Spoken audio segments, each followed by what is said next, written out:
What happened over the weekend? A few things to talk about. Well, goodness, let's right get off the bat. let's get into the business angle of what's going on in the Middle East. Yeah, huge implications from an economic standpoint, and the problem is we don't know how long this is going to last. No. Does it escalate?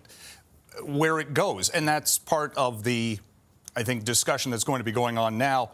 What was the genesis to this?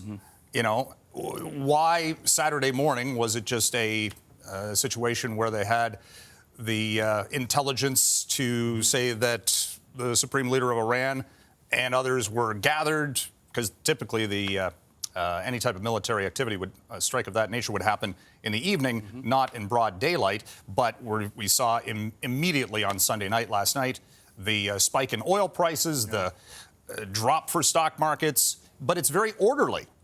What I'm seeing this morning is very orderly. Sectors that should be seeing a sell-off, airlines, for example, yep, they're down, as you might expect, 5 to 7% for various companies.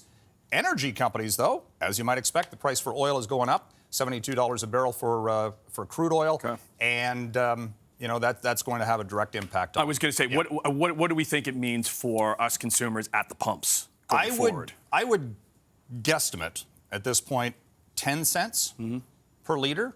The talk out of the United States is that U.S. gas prices will go up by 50 cents a gallon. So you correlate that to Canadian prices, you're going to see a major increase in gas prices middle of the week. Okay. And look, that's the argument against this from a U.S. administration standpoint, because the talk from a political standpoint has been all about affordability. Yeah. All of a sudden, Americans are going to get hit with rising prices of the gas pumps. That's going to lead to inflation. They're not going to be cutting interest rates under that situation, right? So we talked a lot about when we've discussed inflation. The gas prices has always helped inflation because we know the price of food. Yes. So now with those gas prices going up, let's look into the crystal ball a little bit. The ripple effect. Yeah, because we don't even know how long this is going to last. No, that's the problem. And you know, to hear the U.S. president say it last night, 4 weeks.